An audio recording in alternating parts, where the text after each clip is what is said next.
আজকের যেটা রান্না হচ্ছে আমাদের চ্যানেলে সেটা হলো মাছের ডিমের টক। এটা মায়ের একটা স্পেশাল রেসিপি, সেটা একটু দেখাচ্ছি, তো দেখে নিন। এমনিতে কড়াইতে তেল গরম হলে ফোড়ন দিতে হবে। ফোড়নটা 5 ফোড়ন মা দিয়েছে, কিন্তু সর্ষে ফোড়ন থাকলে খুব ভালো হতো, ঘরে ছিল না, তাই মা 5 ফোড়ন দিয়েছে। শুকনো লঙ্কা, তেজপাতা দিয়ে নাড়িয়ে আগে থেকে ভেজে রাখা মাছের ডিমটা কড়াইতে দিয়ে নাড়াতে হবে।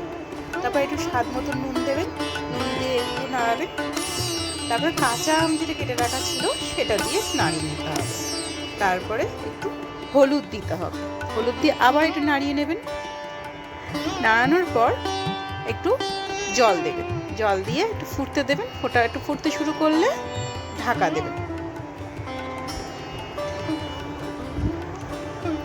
ঢাকা দেওয়া হয়ে গেলে যখন ফুটতে শুরু করবে, কিছুক্ষণ 5-10 মিনিট পর ঢাকনাটা সরিয়ে দেখে নেবেন যে রান্নাটা ঠিক কতটা হয়েছে। কারণ ফুটতে একটু কালারটা চেঞ্জ হবে হলুদের, তখনই এই বুঝে যাবেন রান্নাটা প্রায় হয়ে এসছে। তখন একটু শুকনো লঙ্কা আর কাঁচা লঙ্কা দিয়ে একটু নাড়িয়ে নেবেন আর একটু ফোটাবেন।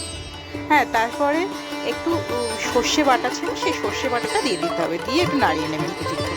সর্ষে বাটা দিয়ে বেশি ফোটানোর দরকার নেই, কারণ তেতো হয়ে যায়, এটা মা কাছ থেকে আমার শেখা। আর কিন্তু তারপরে একটু নামানোর সময় বা নামানোর একটু আগে যেরকম ফুটছে সেই সময়ও দিয়ে দিতে পারেন, হালকা একটু বিট নুন দিয়ে ছড়িয়ে দেবেন, তাহলে টেস্টটা আরও ভালো টেস্ট হবে।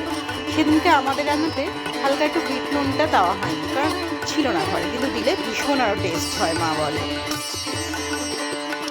মায়ের হাতে এরকম চটজলদি রান্না যদি দেখতে চান, তাহলে আমাদের চ্যানেলটাকে সাবস্ক্রাইব করুন আর অনেক সাপোর্ট করুন। Thank you.